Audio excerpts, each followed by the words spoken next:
앞선 시간에는 데이터를 그림으로 표현하는 시각화를 배웠습니다. 이번 제육장에서는 드디어 이 과정의 최종 목적지, 바로 머신러닝 모델링에 도착했습니다. 지금까지 다듬어온 데이터로 실제 예측 모델을 만들어 보겠습니다. 이번 장의 주제는 머신러닝 모델링입니다. 데이터를 학습시켜 미래를 예측하거나 분류하는 데이터 분석의 꽃이라고 할 수 있는 단계입니다. 먼저 오늘의 학습 목표부터 짚어보겠습니다. 이번 창이 끝나면 여러분은 네 가지를 할 수 있게 됩니다. 첫째, 머신러닝의 개념과 종류를 이해합니다. 둘째, 주요 회귀 알고리즘과 분류 알고리즘을 배웁니다. 셋째, 모델을 학습시키고 예측하는 과정을 이해합니다.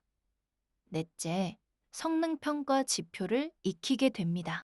목표를 확인했으니 어떤 순서로 진행할지 알려드릴게요. 먼저 머신러닝 개요부터 시작해서 선형 회귀나 랜덤 포레스트 같은 회귀 알고리즘, 이어서 로지스틱이나 의사결정 나무 같은 분류 알고리즘, 마지막으로 RMSE나 정확도 같은 성능 평가 지표까지 이렇게 네 단계로 나아가겠습니다. 자, 그럼 본격적으로 머신러닝의 세계로 들어가 보겠습니다. 먼저 머신러닝이 정확히 무엇인지부터 짚어보죠. 머신러닝은 데이터를 기반으로 스스로 학습하는 알고리즘입니다. 종류는 크게 세 가지, 지도학습, 비지도학습, 강화학습으로 나뉩니다.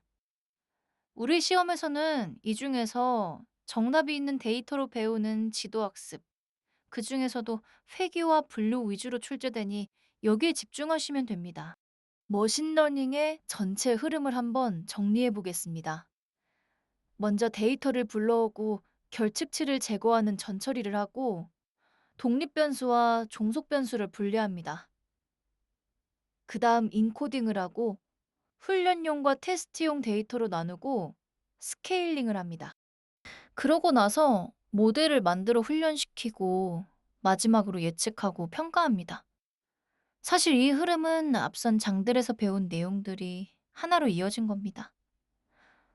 오늘은 여기에 모델링과 평가가 더해지는 거예요.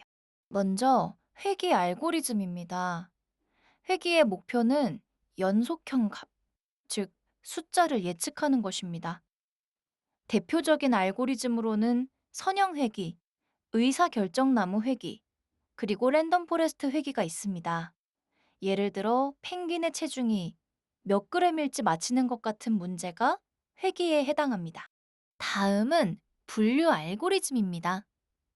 분류의 목표는 범주형 값, 즉 종류를 예측하는 것입니다. 대표적인 알고리즘으로는 로지스틱 회귀, 의사결정 나무 분류, 그리고 랜덤 포레스트 분류가 있습니다. 이름에 회귀가 들어간 로지스틱 회귀도 사실은 분류에 쓰인다는 점 헷갈리지 않게 기억해 두세요. 예를 들어 펭귄이 어떤 종인지 맞히는 것 같은 문제가 분류에 해당합니다. 방금 나온 알고리즘 중 의사결정나무를 조금 더 살펴보겠습니다. 의사결정나무는 이것이면 이쪽, 저것이면 저쪽 하는 식으로 규칙에 따라 가지를 뻗어나가는 트리 구조입니다. 가장 큰 장점은 해석이 쉽다는 겁니다. 왜 이런 결정을 내렸는지 눈으로 따라갈 수 있고 시각화도 가능합니다. 의사결정나무를 이해했다면 랜덤 포레스트도 쉽습니다. 나무가 여러 개 모이면 숲이 되죠. 랜덤 포레스트는 여러 개의 의사결정 나무를 모아서 함께 판단하는 앙상블 기법입니다. 나무 하나는 실수할 수 있지만 여러 나무가 투표하듯 종합하면 훨씬 안정적입니다. 그래서 과적합을 방지하고 높은 성능을 낸다는 장점이 있습니다. 모델을 만들었으면 얼마나 잘하는지 평가해야겠죠. 먼저 회귀의 성능 평가 지표입니다. MAE는 평균절 대오차, 실제값과 예측값의 차이를 평균 낸 겁니다. MSE는 평균 제곱 오차로 그 차이를 제곱해서 평균 낸 것이고요. RMSE는 평균 제곱근 오차로 MSE에 다시 제곱근을 씌운 값입니다. 세 가지 모두 값이 작을수록 예측을 잘한 겁니다. 이번엔 분류의 성능 평가 지표입니다. 가장 기본은 정확도, 어큐러시입니다. 전체 중에 얼마나 맞췄는지를 나타내죠.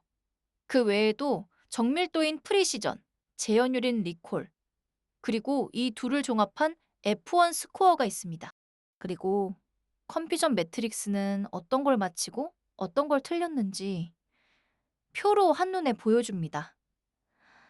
문제 성격에 맞는 지표를 골라 쓰는 게 중요합니다. 지금까지 배운 회귀와 분류를 한 표로 정리해 보겠습니다. 문제를 만나면 가장 먼저 종속 변수를 봐야 합니다. 종속 변수가 숫자, 즉 연속형이면 회귀 문제고요. 범주형이면 분류 문제입니다. 회귀는 디시전 트리 리그레서나 랜덤 포레스트 리그레서로 모델링하고 민 앱솔루트 에러나 민 스퀘어드 에러로 평가합니다. 분류는 디시전 트리 클래시파이어나 랜덤 포레스트 클래시파이어로 모델링하고 어큐러시 스코어나 클래시피케이션 리포트로 평가합니다. 이 표 하나면 어떤 문제든 방향을 잡을 수 있습니다. 이제 실제 코드로 전체 구조를 따라가 보겠습니다. 첫 단계는 데이터를 불러오고 전처리하고 변수를 분리하는 겁니다. 판다스로 펭귄 데이터를 읽어오고 드롭앤에이로 결측치를 제거합니다. 그 다음 맞히려는 대상인 체중을 Y로 두고 나머지를 X로 분리합니다. 앞에서 배운 내용을 그대로 코드로 옮긴 것이니 낯설지 않으실 겁니다. 두 번째 단계는 인코딩과 데이터 분리입니다. 종, 섬, 성별처럼 문자로 된 범주형 변수를 get더미스로 원한 인코딩해서 숫자로 바꿉니다. 그런 다음 트레인 테스트 스플릿으로 훈련용 70%, 테스트용 30%로 나눕니다. 여기서 랜덤 스테이트를 120으로 고정하면 언제 실행해도 같은 방식으로 나뉩니다. 세 번째 단계는 스케일링입니다. 변수마다 값의 범위가 다르니 크기를 맞춰주는 거죠. 여기서는 로버스트 스케일러를 사용했습니다. 한 가지 중요한 점은 훈련 데이터에는 핏 트랜스폼을 쓰고 테스트 데이터에는 트랜스폼만 쓴다는 겁니다. 시험에서는 다양한 스케일러가 나올 수 있으니 스탠다드, 민맥스, 로버스트 모두 대응할 수 있게 준비해두세요. 네 번째 단계는 드디어 모델링과 훈련입니다. 먼저 의사결정나무 리그레서를 불러와서 최대 깊이나 최소 분할수 같은 옵션을 설정하고 핏으로 훈련시킵니다. 같은 방식으로 랜덤 포레스트 리그레서도 불러와 핏으로 훈련시킵니다. 이렇게 핏 한 줄이면 모델이 데이터를 학습하게 됩니다. 생각보다 간단하죠? 마지막 단계는 예측과 평가입니다. 프리딕트로 테스트 데이터에 대한 예측값을 뽑아냅니다. 그리고 그 예측값을 실제 값과 비교해서 민 앱솔루트 에러와 민 스퀘어드 에러로 오차를 계산합니다. 의사결정 나무와 랜덤 포레스트 두 모델의 오차를 출력해서 나란히 비교하면 어느 모델이 더 정확한지 확인할 수 있습니다. 여기까지가 제6장이었습니다. 오늘은 머신러닝의 개념과 종류부터 회귀와 분류 알고리즘, 의사결정 나무와 랜덤 포레스트, 성능 평가 지표, 그리고 데이터 로드부터 모델 평가까지 이어지는 전체 구조를 배웠습니다. 이로써 데이터를 불러와 다듬고 시각화하고 모델을 만들어 예측하는 전 과정을 완성하신 겁니다. 그동안 정말 수고 많으셨습니다. 감사합니다.